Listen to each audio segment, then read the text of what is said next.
What's up? It's Way Up with Angela Yee. I'm here with my guy, Carlos King. What's up? Hey, boo, hey. Now, you know what we're doing today. It is a Wealth Wednesday, and I know we talked to you a lot about what you have going on in the world of reality TV.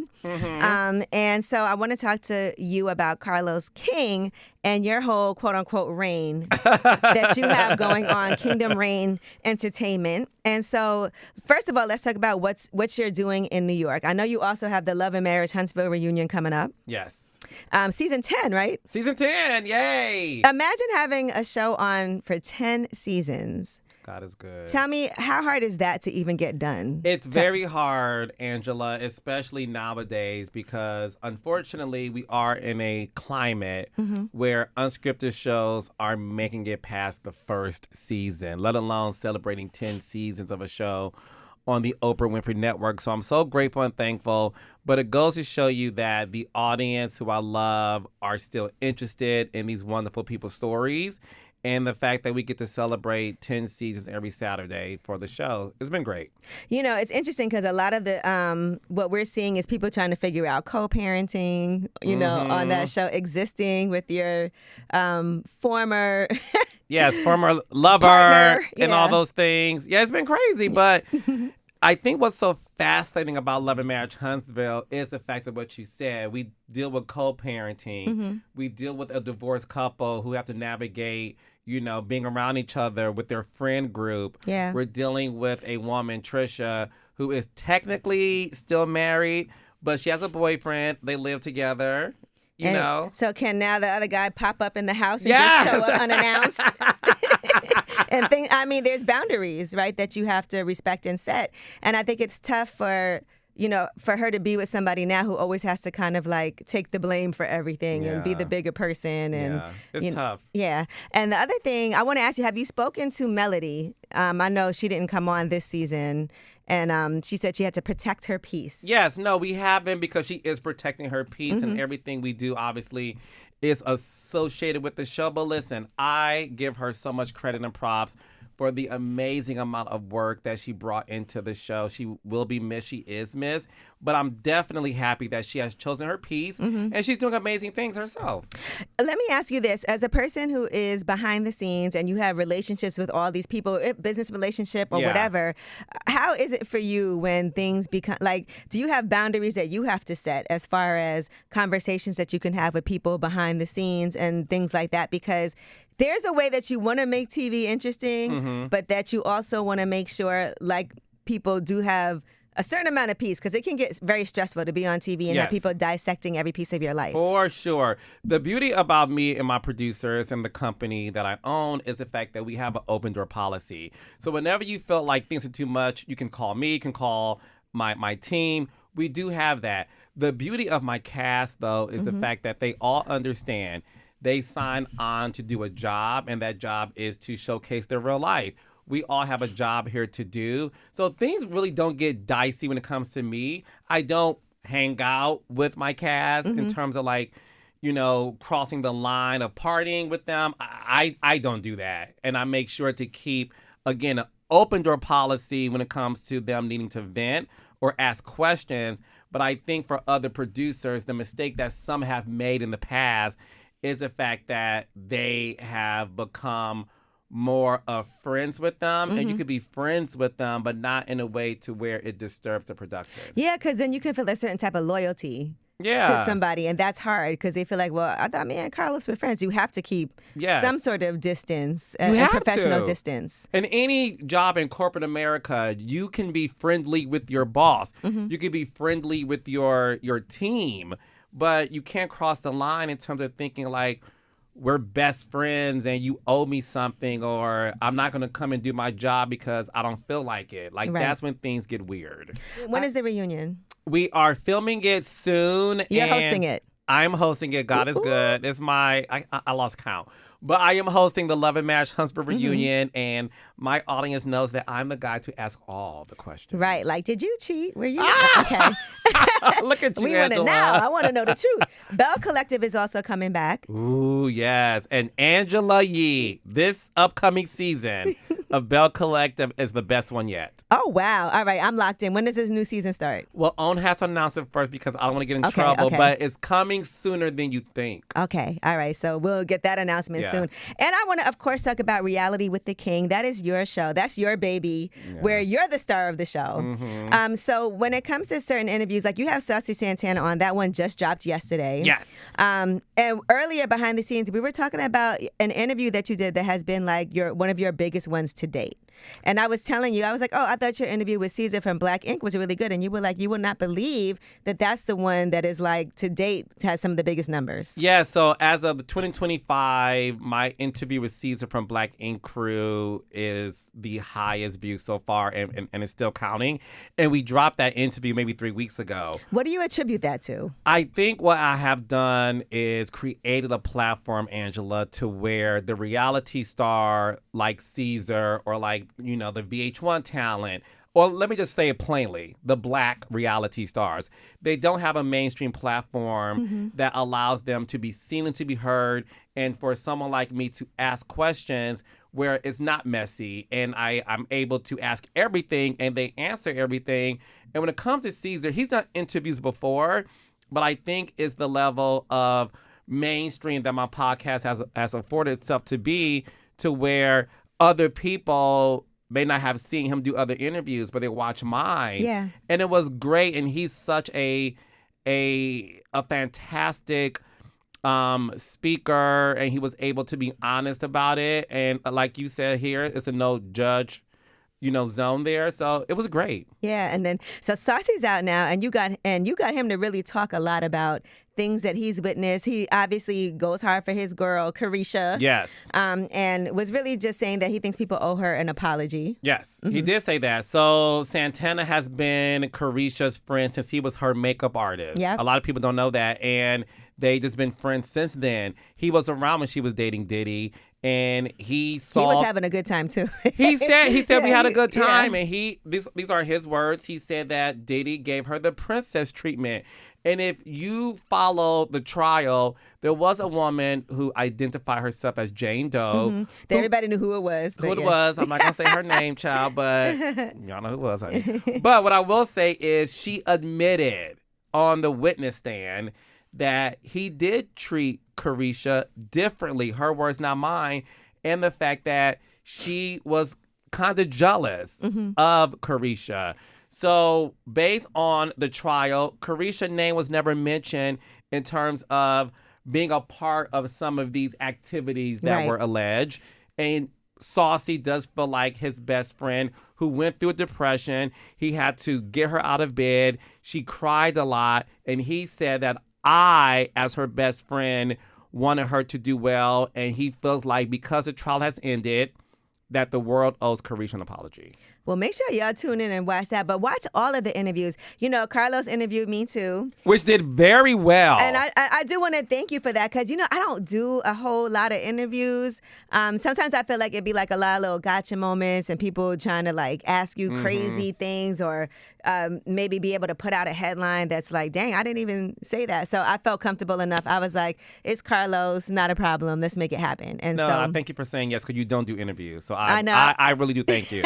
Aside from everything that you have going on, because, we've been talking about Kingdom Reign Entertainment, that's your company, your production company, and all of the shows that you have on there, The Love and Marriage, Huntsville, Detroit, DC. Yes. Go ahead, Angela. Bell Collective. Yes. But all of the things that you have going on. Now, what does Carlos want for himself? Like when you think about where you're going to be, because I think about myself and my career, and like at some point, how do I picture myself? What does retirement look like for me? Or do I plan to ever retire? What about you? What do you think? And what's the plan to get there? The reason why I created Reality with the King, which is a show that I own. I own the IP, which for the audience, that means the intellectual property. So I own the title. That show belongs to me. And I have so many plans with that brand. But when it comes to where I see my retirement, that to me will be my legacy because I want to be able, like Barbara Walters, Oprah Winfrey, Diane Sawyer, I want to be able to have a library of interviews that people can watch until the end of time. So I own it. And my retirement looks like me still being able, like Oprah, do interviews because I love it. And like you love what you're doing. And I don't think like athletes or rappers, there's a deadline that you're given to end your career because of your age. Right. You know what I mean? I think you and I can do this until the end of time. So listen, I will be more relaxed.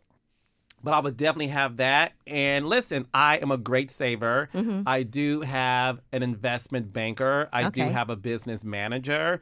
So I really make sure that, listen, I'm going to say this to y'all, stop putting your money into banks. Okay? Make sure you guys understand the percentage of interest rate that you're getting. Make sure that you put your money into, it could be a CD, money market, and I'm really big on investments. Now, look, it doesn't mean do real estate if that's not your thing. But what it does mean is get a Vanguard account. Right. Like, just do something to where your money is making money. Your money is not making money at the bank, y'all. That's 0.001% interest rate. You're getting 25 cents at the end of the year. Yeah, I be looking at how much interest I get every month. I'm like, dang, this is nothing. I got $6. Yeah, no. That's a lot for but you know what, my bank is good for money I need to access right away. And so, you know what I do? When I hit a certain mark, I know it's time to like make a move. Yeah. So I like to like kind of like pile up my money and then invest in something because I do enjoy real estate. I enjoy the idea. I have different accounts for different things. Like I have one account that I pay bills out of, mortgages, whatever other payments that I have to get done. You know, there is such a thing as good debt too. Yes. And so I want people to not think that you have to have cash to buy a house and pay for the whole thing, you know, up front. There are things that you can finance that makes sense. Yes. You know, like a home. Yeah. Can I say something controversial? You may disagree with me, and that's fine. All right, that's fine. Uh-oh. When he do that, you know. If you do not have a passion for real estate, don't invest your money into homes. Yeah, I mean, look, I think that people also have to understand that real estate is, we say passive income, it's definitely not passive because there's always something happening. No, it ain't. I mean, my property in Detroit recently, one of the movers hit a sprinkler. It flooded 2 of the apartments. He had to shut off the water in the building. That's a lot to go through. And I'm trying to work and also like make sure things are getting handled. Yes. And you're right. It's never a surefire thing. You could buy something, it could be worth less. You could buy something that didn't work out. That's a lemon. Like, do you mind if I share my personal story? Because listen, I want y'all to hear from somebody like me. Like God has blessed me with the means and God has blessed me with a lot. What I will say is, I wish somebody would have told me, or in my, I'm very hard on myself. I wish I would have done my own research the way I do research on my guest. Hey, y'all. I wasn't aware that what Angela just said, like, real estate isn't always passive. Now, look, there's tons of money you can make in real estate, but I want to speak to those who are listening to me where I'm going to be honest about mistakes that I've made. I have a particular taste and style of what I like. So what I realized as I was buying homes, my homes were very particular to me. And unless you're going to live there for 10 plus years, you're not going to make a profit off of it because your home doesn't fit the average home buyer's taste. And what I realized, Angela, is yes, I could buy the home, but if I don't see myself living here for more than 10 years, I have to buy a home that has resale value. Yeah. And sometimes that means your home has to be very average looking. Upgrades and all that, yes, but that's not you. Yeah, that ain't me. I like a little, I like a little flair. Pizzazz, right. I like a Versace home. Like I would live in Versace's house. Yeah, no. Yeah, you like would you? Now, so here's, and it's interesting you say this because people tell me all the time, like, Angela, you're putting so much money, even like when I think about, because when you think about an investment property and a rental property, if you're going to rent something out, obviously you're not going to put the most expensive furniture, things get ruined. You know what I mean? If Correct. you're doing like an Airbnb property, you want to make sure you're not buying white sofas because people, it's not theirs. So they're not going to treat it like it is, right? And I think great management is also important because unless you want to be the person that's going to deal with everything that can go wrong, it's tough. You know, but I will say that most of what I've done, and you have to understand, it's nothing is guaranteed when it comes to investments. Whether it's the stock market, whether it's real estate, whatever it is that you're doing, there is no such thing as we can guarantee. If somebody says guaranteed X amount of return, it's fake, it's false. That's not true. It can't happen. But it is a risk. And so what you have to realize is that sometimes your losses are lessons. And so you can make a mistake and you learn from that mistake so that you know what to do the next time.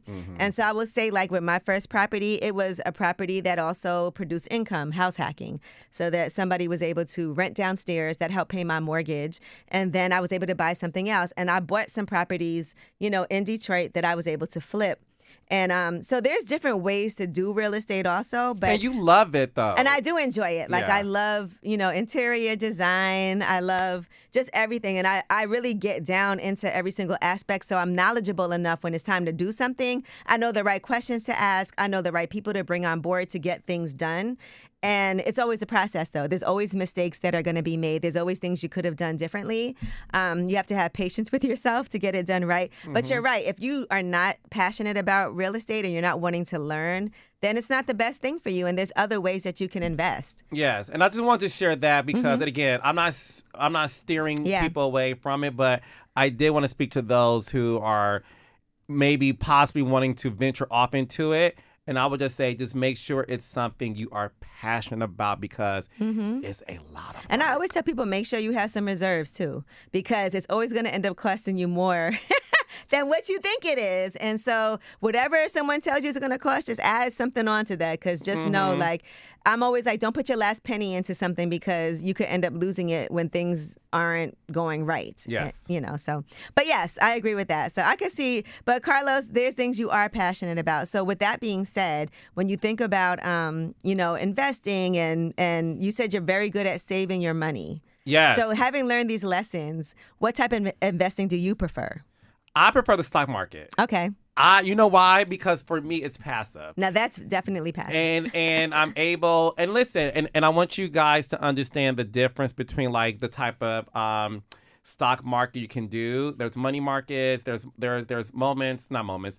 There's opportunities to where you can like buy the stock, and I'm forgetting the name of it, but there's opportunities to where it's much more like you just put your money into account and it's like computer generated and they'll put your money into different stocks, whatever. So just find the ones that work for you. But I love investment stocks. Yeah. And there's so many different ways, like with different apps that you can just have on your phone on the go. You can do fractional stocks. You don't have to buy like full, you know.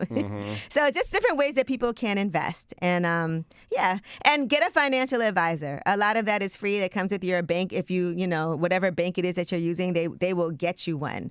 And check your credit. Make sure you have all of those things together. But, you know, that's it. I just wanted to talk to Carlos about that. No, that's good, though, because I run a company. I own my stuff. So it is really good that you asked me those questions because, you know, just because you're in this position doesn't mean you know everything. And I want the world to know. We're all learning. We're all learning, and it's okay to make a mistake, and your losses can turn into gains as long as you don't repeat the same mistake twice. Carlos, and I appreciate that you always come up here and guest host. I always have a good time with you. I'm tuned in, so always, and I'm always like, Carlos, we got to do more together. We do. I always tell you that. So we could make a lot of money together, I Angela. feel like you're around a lot.